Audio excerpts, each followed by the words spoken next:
Stellar Transformations, episode 184. Untuk melihat video selengkapnya, sahabat bisa kunjungi playlist yang telah disediakan. Yuk mari, kita berimajinasi bersama dan masuk ke alur ceritanya.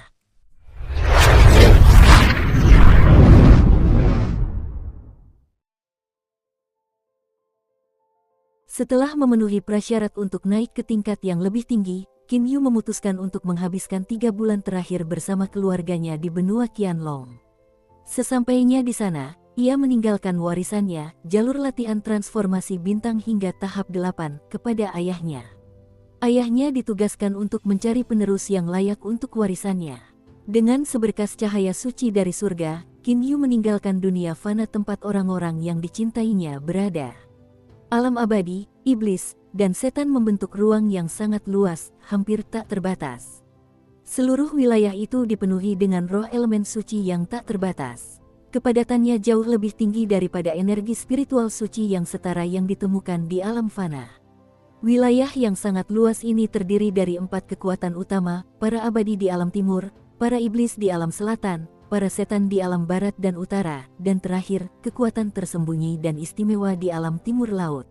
Meskipun keempat kekuatan utama mungkin dialokasikan ke wilayah mereka masing-masing, batas-batas untuk setiap wilayah sangatlah kabur, khususnya batas wilayah misterius dan khusus. Batas-batas tersebut biasanya rumit, bergerigi, dan tumpang tindih. Salah satu wilayah kosmik terbesar yang berisi alam para abadi dan alam iblis, Indigo Bay.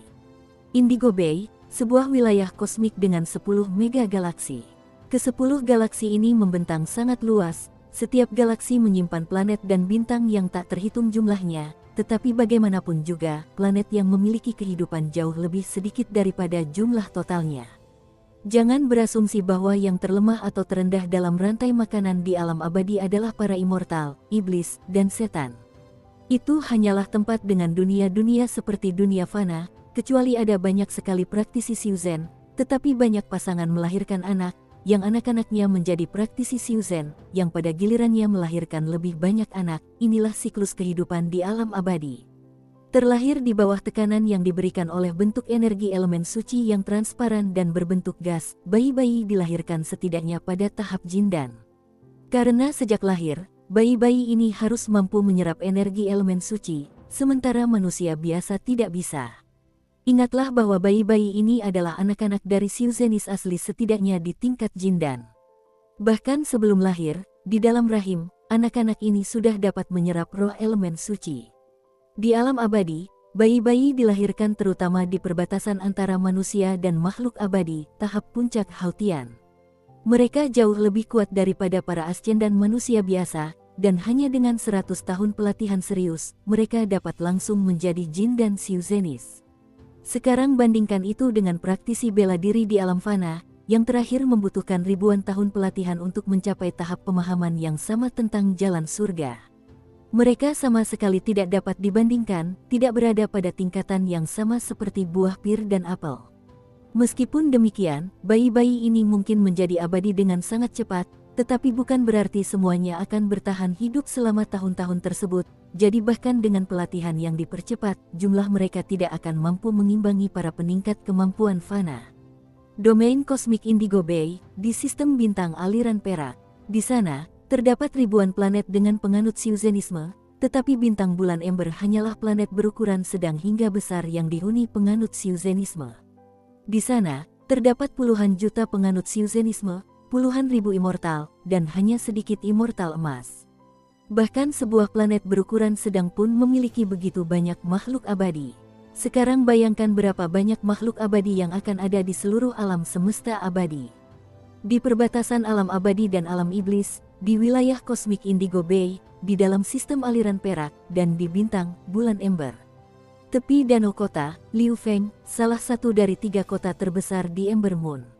Seorang pemuda berusia 20-an berlutut di tepi danau, air matanya berkilauan di bawah cahaya seperti tetesan perak. Ibu, sambil terisak-isak, aku telah berlatih selama bertahun-tahun. Di usia 25 tahun, aku, putra ibuku, masih berusia 25 tahun, tetapi masih berada di tahap jindan. Hanya tahap jindan, terisak di klan kita, yang tertua baru berusia 16 tahun. Pemuda berpakaian biru itu terisak sendiri, menyesali kurangnya bakatnya sendiri. Di antara sekte dalam klan, hasil yang diraihnya belum pernah terjadi sebelumnya. Aku sudah bekerja sangat keras, aku tidak pernah mengendurkan ketekunanku. Tapi, sekeras apapun aku berlatih, selama apapun aku berlatih, itu tidak ada gunanya. Pemuda berbaju biru itu menggigit gigi gerahamnya dan memukulkan tinju kanannya ke tanah yang lembab. Aku tidak punya batu elemen suci tingkat rendah. Dengan hanya menyerap roh elemen di dunia, kapan aku bisa mencapai tahap Yuanying? Satu-satunya kesempatanku, selama kontes klan di antara sekte dalam, satu-satunya kesempatanku hancur ketika aku jatuh ke peringkat ke-100. Bahunya terkulai, frustrasi dengan ketidakberdayaannya sendiri. Kontes itu merupakan semacam ujian, persaingan antar rekan sejawat, sebuah ajang untuk mendapatkan kualifikasi. Di generasinya, semua teman sebayanya berada di tahap Yuanying. Jika dia tidak berada di posisi terakhir, siapa lagi? Karena aku lemah, aku berada di peringkat terendah dalam kontes di dalam klan, jadi tidak ada batu elemen suci tingkat rendah yang diberikan kepadaku. Sementara peringkat yang lebih tinggi diperlakukan sebagai murid elit dengan hak istimewa elit. Mereka diberi batu elemen suci tingkat rendah, sementara aku tidak diberi satupun. Aku telah menurun, sementara mereka telah berkembang. Kesenjangan kekuatan semakin besar setiap tahunnya. Beban ini, tanggung jawab ini semakin berat dari tahun ke tahun. Sekarang kesenjangan itu begitu besar, sehingga aku kehilangan kepercayaan pada kemampuanku. Aku merasa seperti mengembara dalam kegelapan, tersesat, aku tidak bisa melanjutkan lagi. Dua aliran air asin jatuh dari atas, menuruni bukit-bukit bertekstur lembut dan memercik ke danau yang tenang, menyebabkan riak di permukaan. Hicks, gumam pemuda itu, aku menghormati semua generasi yang lebih tua di klan ini, dan aku berlatih sangat keras. Tapi, percuma, hasilnya tidak ada. Tanpa kekuatan, aku tidak bisa memikul beban.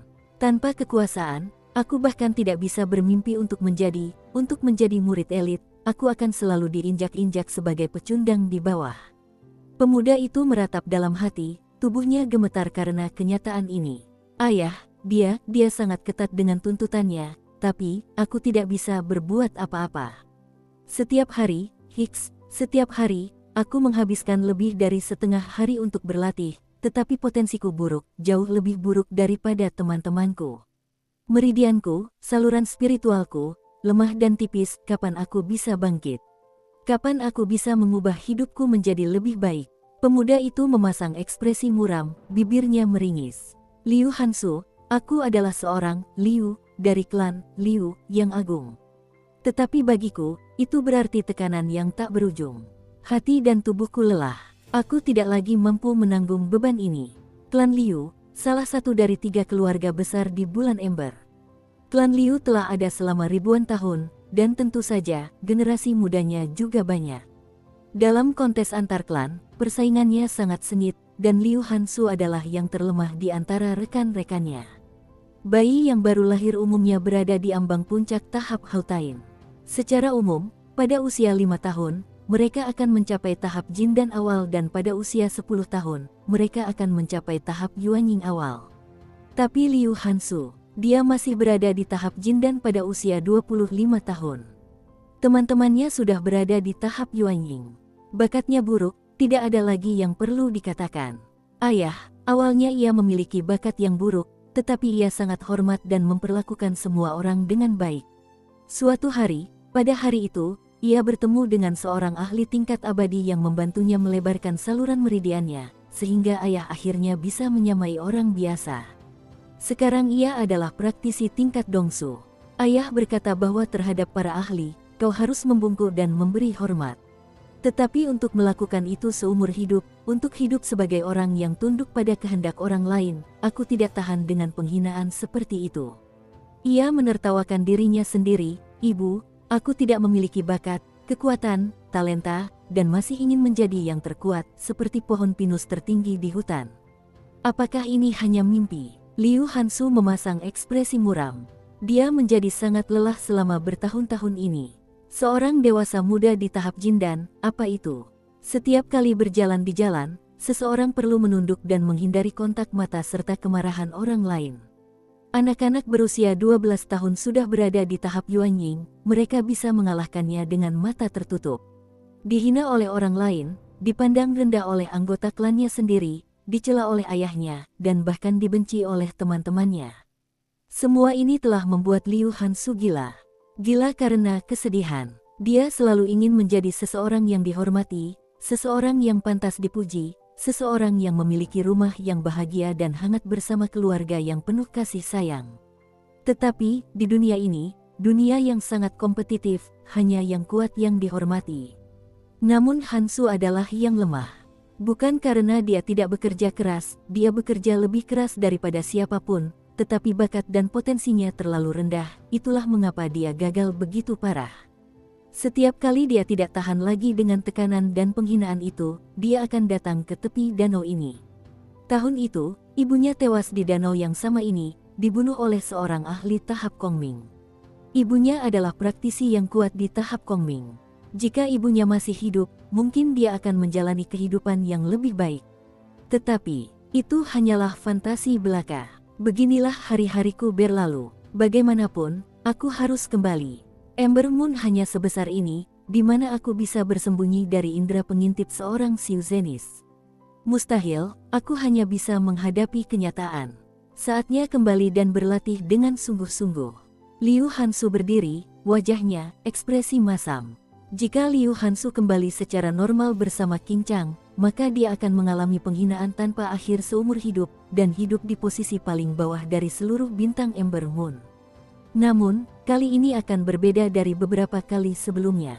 Saat Liu Hansu berbalik, bersiap untuk kembali. Sebuah suara bergema di sekitar danau, suara yang jernih dan menyendiri. Hei, teman, Liu Hansu benar-benar makhluk terlemah di bulan ember. Jika seseorang memanggilnya, bagaimana mungkin dia berani tidak mendengarkan? Dia segera membalikkan badannya, raut wajahnya langsung berubah dari muram menjadi hormat dan ramah. Merupakan suatu keahlian yang patut diperhatikan untuk tidak menghina kekuatan-kekuatan besar di luar sana dan menjalani kehidupan yang baik. Dia perlahan mendongak ke arah sumber suara itu.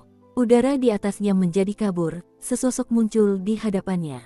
Cepat sekali, setidaknya dia seorang ahli Kongming. Dia sudah cukup lama hidup di kalangan Xiuzhen, jadi penilaiannya tidak buruk. Pakar itu adalah seorang pria yang mengenakan jubah hitam. Jubah itu berkibar lembut tertiup angin.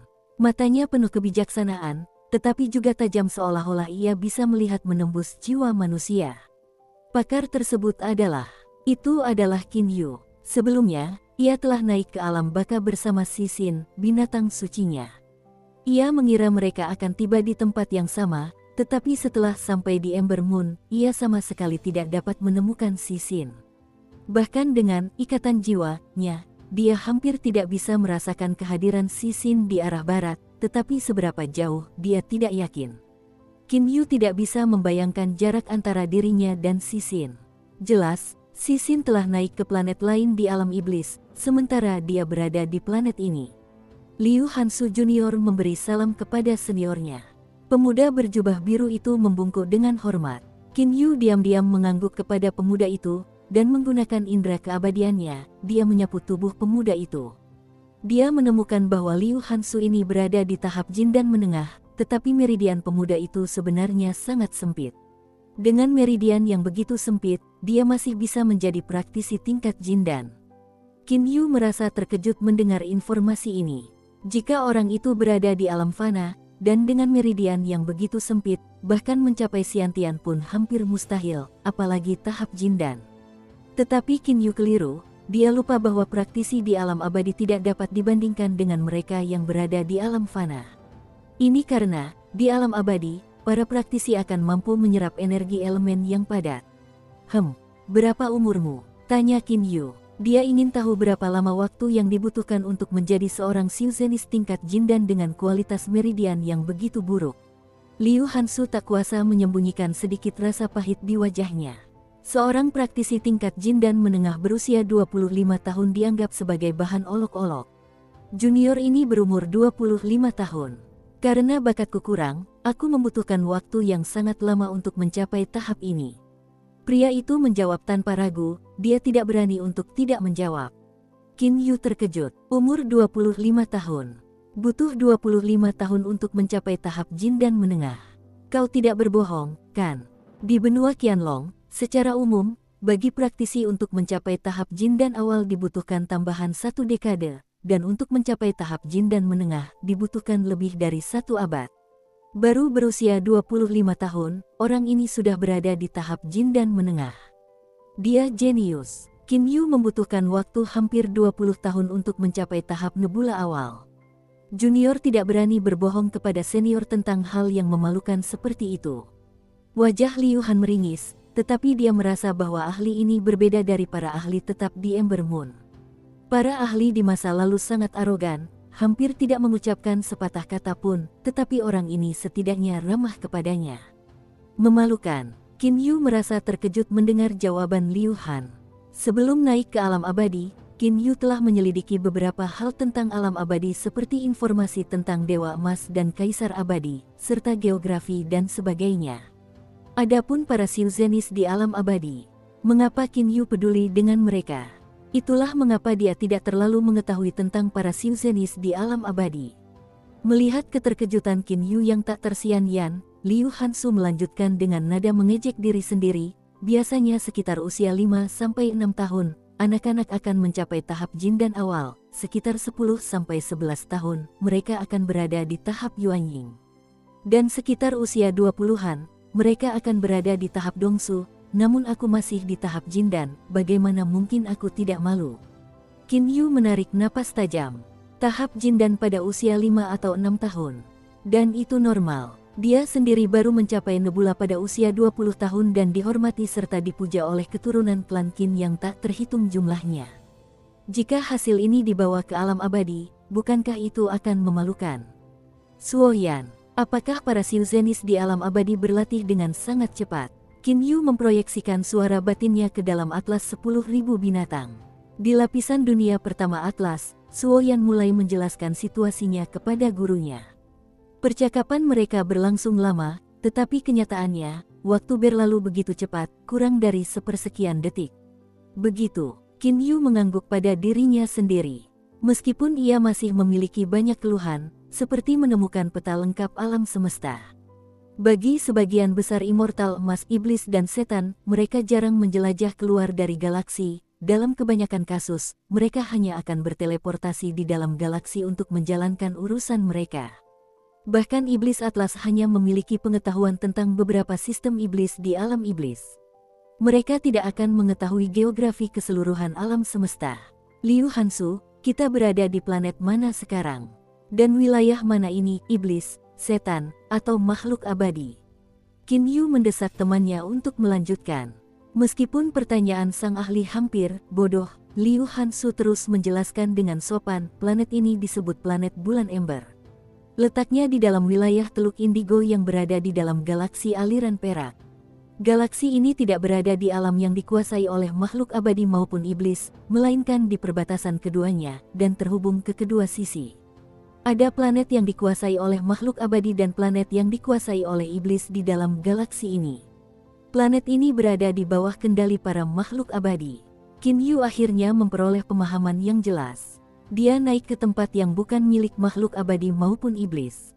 Hingga hari ini, dia baru membuka dunia lapisan pertama Atlas, yang iblis-iblisnya tidak akan tahu apapun tentang alam iblis atau alam abadi, apalagi planet yang disebut bulan ember ini.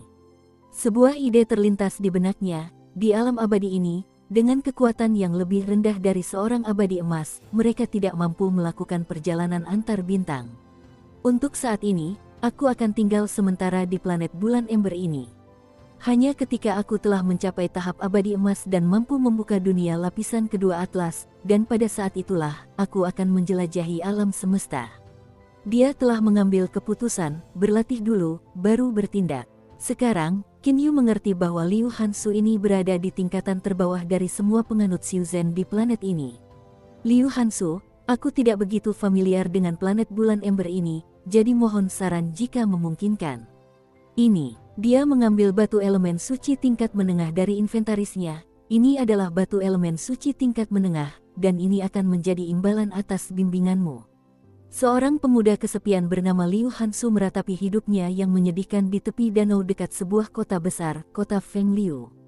Pria itu terus-menerus dihina oleh teman-temannya karena bakatnya yang rendah, hanya berada di tahap Jindan, sementara teman-temannya setidaknya berada di tahap Yuanying. Pada hari yang menentukan itu, ia bertemu dengan seorang ahli yang berkelana. Tanpa sepengetahuannya, ahli itu adalah Qin Yu, seorang ascendan baru dari alam fana. Sepotong batu elemental suci tingkat menengah. Hal seperti itu bahkan tidak terlalu berharga bagi Qin Yu. Di Istana Abadi 9 Pedang miliknya, seluruh struktur terbuat dari satu batu elemen suci utuh. Dan di dalam gudang yang dialokasikan di dalam istana, batu-batu ini ditumpuk tinggi seperti gunung-gunung kecil, bahkan batu kelas tinggi pun mudah ditemukan. Selain batu elemen suci, harta karun lain yang ditumpuk tinggi semuanya adalah biji yang digunakan untuk memurnikan senjata abadi. Kekurangannya adalah tidak ada batu elemen kelas atas dimanapun.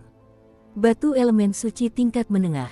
Untuk menjadi pemandu, Liu Hansu tidak percaya dengan apa yang didengarnya. Bagi ahli tingkat abadi biasa, sesuatu seperti batu elemen tingkat menengah sangat dihargai, sementara yang lebih miskin memperlakukannya seperti anak mereka sendiri yang berharga, dan yang kaya mungkin jarang memberikannya sebagai hadiah. Namun memberikan panduan, bimbingan sebagai imbalan sepotong batu elemental suci tingkat menengah. Serius, Hansu menatap batu di tangan pria itu dan merasakan seluruh dunia meledak dengan kehidupan. Dunia suram yang suram penuh penghinaan dan pengabaian telah lenyap, dan muncullah dunia baru yang penuh semangat, penuh keberanian, kehidupan, dan warna, penuh harapan dan impian. Kecuali, kau memang tidak mau. Qin Yu mengangkat alisnya penuh pertanyaan. Ya, Junior merasa terhormat melakukannya. Dia sangat gembira. Dalam 20 tahun terakhir, dia tidak pernah segembira ini. Dia tidak sebodoh itu untuk berpura-pura bahwa itu sudah cukup sebagai hadiah. Senior, hal kecil seperti membimbingmu tidak sebanding dengan batu elemen suci. Junior tidak pantas mendapatkan hadiah yang begitu besar. Qin Yu tersenyum melihat kemurahan hati pemuda itu. Jika kukatakan kau boleh memilikinya, maka ambillah.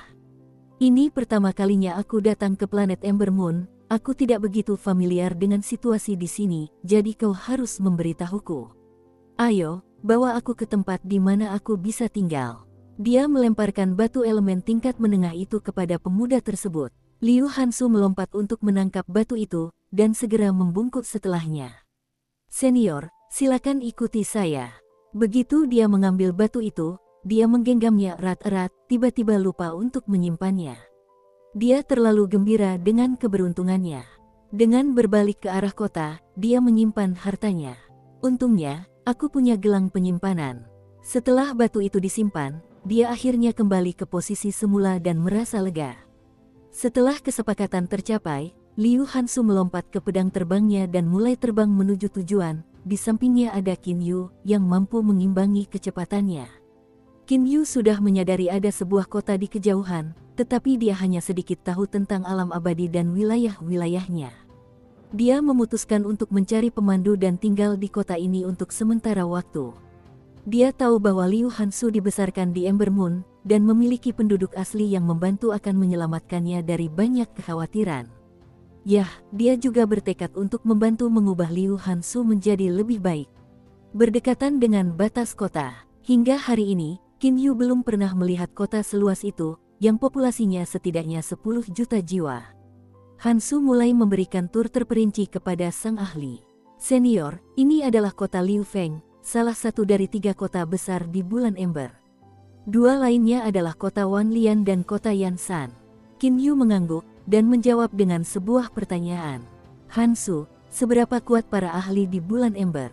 Hansu berhenti sejenak, lalu berpikir keras, para ahli di bulan Ember, setidaknya mereka berada di tahap abadi. Di seluruh planet ini ada sekitar 10.000, sementara abadi emas jumlahnya sedikit. Mereka bisa dihitung dengan satu tangan. Segenggam, senyum tersungging di wajah Qin Yu. Hanya itu saja. Itulah puncak kekuatan para ahli di bulan Ember. Qin Yu bisa melangkah kemanapun dia suka tanpa rasa takut. Apalagi boneka pedang abadi emas itu, dia sendiri sudah merupakan kekuatan yang patut diperhitungkan. Ditambah dengan cincin es berkobar dan senjata ilahinya, penembus langit, dan baju besi ilahinya, salju hitam, kekuatannya akan menjadi yang tertinggi. Namun demikian, dia ingin berjaga-jaga, apakah tidak ada dewa mistik, Kaisar Abadi? Kaisar Abadi, bibir Hansu bergetar, ia menelan ludah dengan keras, senior, tokoh-tokoh itu benar-benar berkuasa di atas segalanya. Mereka terlalu jauh dari kita. Bahkan cabang utama klan saya pun belum pernah bertemu dengan seorang Kaisar Abadi. Qin Yu merasa sangat lega, tetapi tampaknya Kaisar Abadi mistik sangat jarang ditemui. Qin Yu mengangkat kepalanya dari lamunannya dan menikmati pemandangan serta suara kota yang ramai. Gerbang kota Liu Feng lebar dan tingginya puluhan meter saat ia mengikuti Hansu memasuki kota. Dari gerbang, Qin Yu tercengang oleh lebar dan ukuran jalanan, serta banyaknya pejalan kaki. Dengan sapuan indera abadi miliknya, ia mencatat bahwa yang terlemah berada di tahap jindan, dan yang paling membuatnya kagum adalah bayi-bayi. Bayi-bayi itu masih dalam pelukan ibu mereka, berada di tahap siantian. Melihat adalah percaya. Pemandangan fantastis itu membuat Qin Yu takjub. Alam abadi benar-benar tempat yang berbeda, bahkan bayi pun adalah praktisi siantian. Toko-toko pinggir jalan memiliki berbagai macam biji, senjata, dan pakaian. Dia tidak ragu-ragu, dan membiarkan Hansu terus menunjukkan dan menceritakan semuanya kepadanya. Senior, lihat, toko senjata ini terkenal sebagai salah satu dari 3 toko senjata terbaik di kota, tetapi harganya juga sangat mahal. Oh, anggur di kedai itu luar biasa. Saya juga pernah sering ke sana sekali. Hansu merasa agak bangga pernah minum anggur dari kedai itu. Ah, senior, lihat toko itu. Setelah berjalan-jalan selama 1 jam, Qin Yu telah memperoleh pemahaman yang cukup tentang kota-kota para Siuzenis di alam abadi. Dia juga membeli beberapa botol anggur kelas atas untuk menghilangkan dahaganya di perjalanan. Para ahli sejati Ember Moon mungkin jarang ditemukan, tetapi anggur itu tidak dapat disangkal lebih baik daripada anggur dari dunia asalnya. Senior, kota ini diperintah oleh klan Liu, salah satu dari 3 klan besar di kota ini. Saya sendiri adalah putra dari klan Liu. Hansu berbisik pelan, ia tidak ingin orang lain mendengarnya. Wajah Qin Yu tersenyum getir, "Hoh, aku tidak menyangka kau adalah putra dari klan penguasa." Hansu menjawab dengan menggelengkan kepalanya sambil tersenyum pahit, "Senior, tolong jangan memperolok junior. Klan Liu telah ada selama beberapa generasi, ada lebih dari puluhan ribu murid, jadi apa jadinya aku? Meskipun aku putra dari keluarga utama, tetapi dalam mendidik murid atau penerus, klan lebih menyukai yang kuat, itu tidak ada hubungannya dengan berasal dari keluarga utama atau tidak. Ini adalah dunia di mana yang kuat berkuasa, kekuatan dihormati, tidak ada yang peduli apakah kau keturunan langsung atau bukan. Jangan berkecil hati, yang kuat pun berawal dari yang lemah." Qin Yu menenangkan, ia melihat banyak kesamaan dirinya pada orang ini, Hansu. Dulu, ia sama sekali tidak memiliki bakat dan harus berlatih teknik eksternal secara paksa. Dibandingkan dengan Hansu, bakatnya lebih buruk, tetapi meskipun demikian, ia gigih hingga mencapai level saat ini. Kau benar, Hansu merasa lebih ringan mendengar dorongan semangat Qin Yu. Senior, hari ini saya sangat beruntung. Maksud saya, seberapa sering saya mendapat kesempatan berjalan dengan kepala tegak di tengah jalan. Biasanya, saya pasti sudah ditendang oleh orang yang lewat. Hansu tertawa geli atas leluconnya sendiri untuk mengurangi rasa sakitnya. Qin Yu hanya bisa menepuk punggung Hansu untuk menenangkannya. Qin Yu sudah menyadari tatapan meremehkan yang diarahkan orang-orang yang lewat kepada Hansu. Ketika mereka melihatnya di samping Hansu, mereka tidak berani menatapnya lebih lama lagi. Senior, ini rumahku. Ember Moon mungkin tidak memiliki banyak hal lain, tetapi tanahnya luas. Hal baik lainnya adalah, sebagai keturunan keluarga utama, aku diberi rumah kecil di kota. Hansu menuntun Qin Yu ke gerbang di depan sebuah rumah kota dengan halaman kecil. Dia membuka gerbang dan membiarkan Qin Yu masuk terlebih dahulu. "Ho, tidak buruk, cukup nyaman. Aku akan tinggal di sini untuk sementara waktu, apakah kau keberatan?" Qin Yu tertawa kecil. Hansu dengan cepat memberi isyarat, "Tidak apa-apa, anggap saja ini rumahmu sendiri." Dia berseru dalam hati, betapa beruntungnya dia. Bagi seorang tuan seperti Qin Yu, tinggal bersamanya hanya membawa keuntungan daripada kerugian. Aku menemukan kau punya masalah dengan meridianmu, kemarilah dan biar kulihat. Qin Yu duduk di bangku batu di dekatnya, dan memberi isyarat ke arah Hansu, tetapi pria itu menggelengkan kepalanya dan menghela napas. Senior, maaf, tapi ini adalah sesuatu yang kubawa sejak lahir. Tanpa mencapai tahap abadi, mustahil untuk melebarkan saluran meridian. Di alam fana, mungkin saja praktisi tahap Dongsu dapat membuka meridian orang lain. Tetapi di alam abadi, manusia sejak bayi telah menyerap energi elemen. Mereka secara fisik berbeda dari manusia di alam fana. Kemarilah dan lihatlah. Qin Yu mengulurkan tangannya ke depan, Hansu ditarik ke sisinya oleh kekuatan tak terlihat.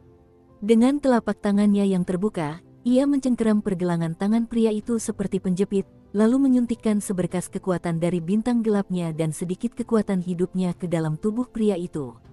Kekuatan hidup itu berasal dari dalam air mata meteor.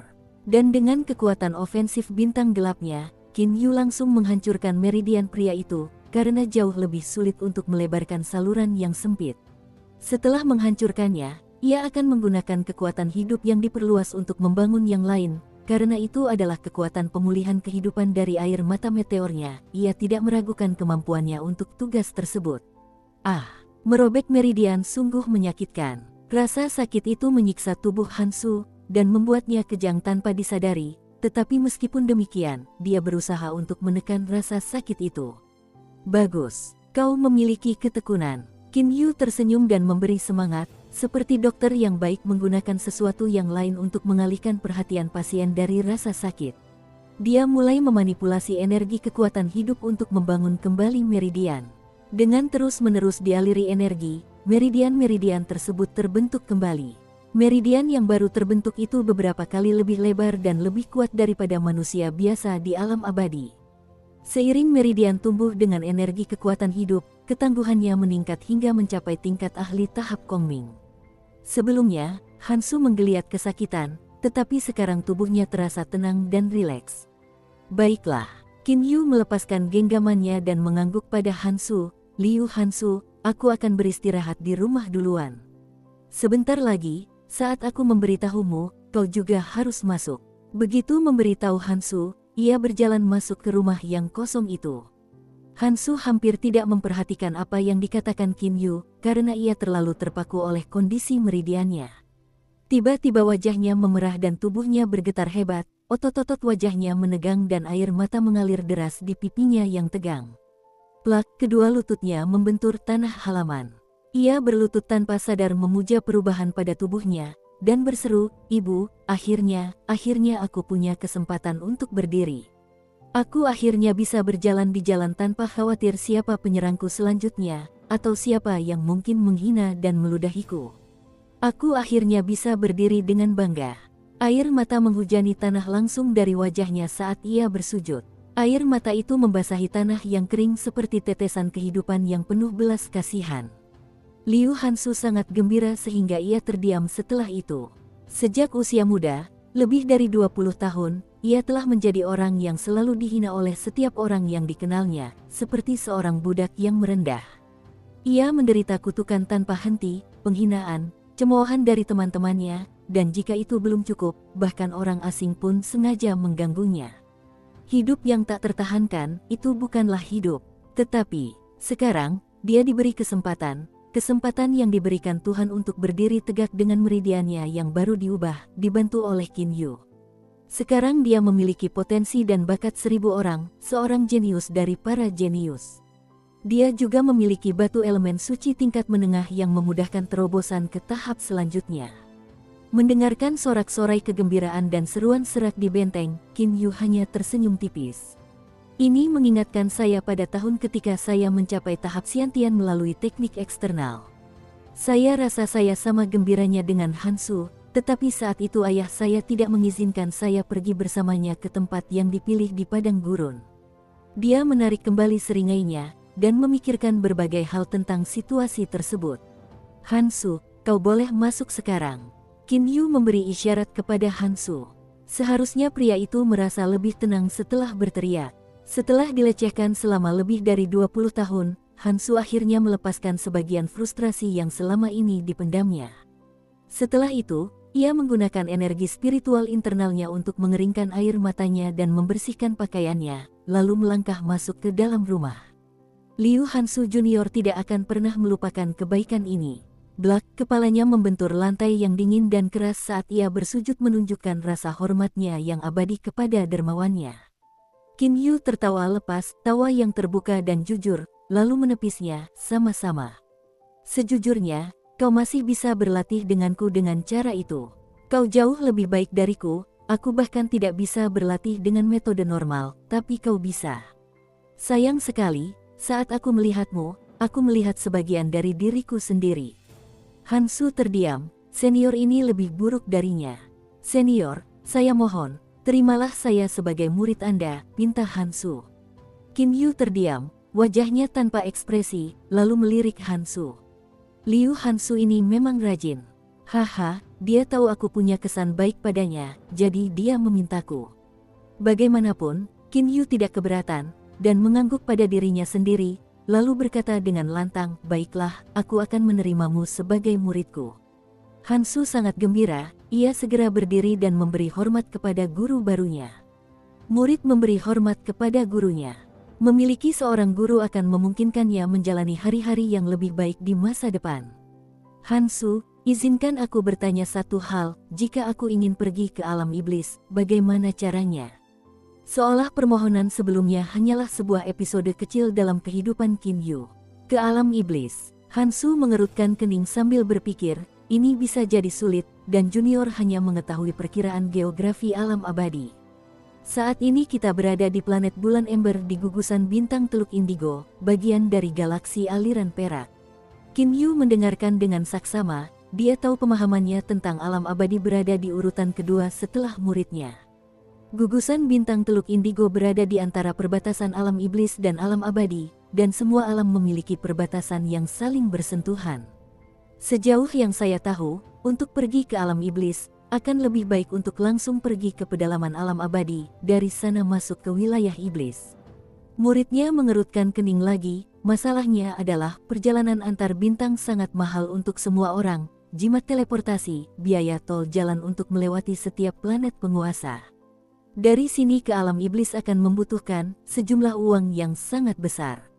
Tol jalan, tanya Qin Yu. Ya, misalnya, jika Anda ingin bepergian dari bulan ember ke planet berikutnya, Gunung Biru, Anda memerlukan jimat teleportasi seharga satu batu elemen suci tingkat rendah.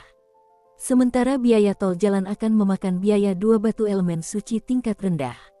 Jika Anda pergi lebih jauh ke bintang kedua, biayanya 3 untuk jimat dan 6 untuk tol jalan, dan seterusnya.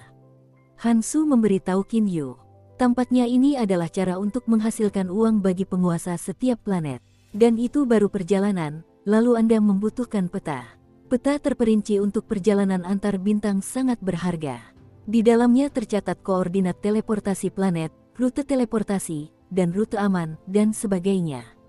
Peta itu juga akan memiliki catatan tentang planet berbahaya, planet yang dilarang masuk. Singkatnya, perjalanan antar bintang hanya mungkin dilakukan dengan peta. Hansu menarik napas dalam-dalam dan melanjutkan. Tidak perlu membahas perjalanan ke alam iblis, karena peta rincin gugusan bintang Indigo B jumlahnya sangat sedikit. Adapun peta dari sini ke alam iblis, bahkan Junior pun tidak tahu. Oh, seorang kaisar abadi pasti memilikinya.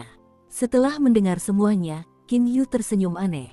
Dia mengerti bahwa untuk melakukan perjalanan ke alam iblis, dia membutuhkan 2 hal. Pertama, uang untuk membayar biaya tol jalan yang sangat mahal, dan kedua, peta antar bintang yang mencatat koordinat teleportasi planet dan tempat-tempat berbahaya.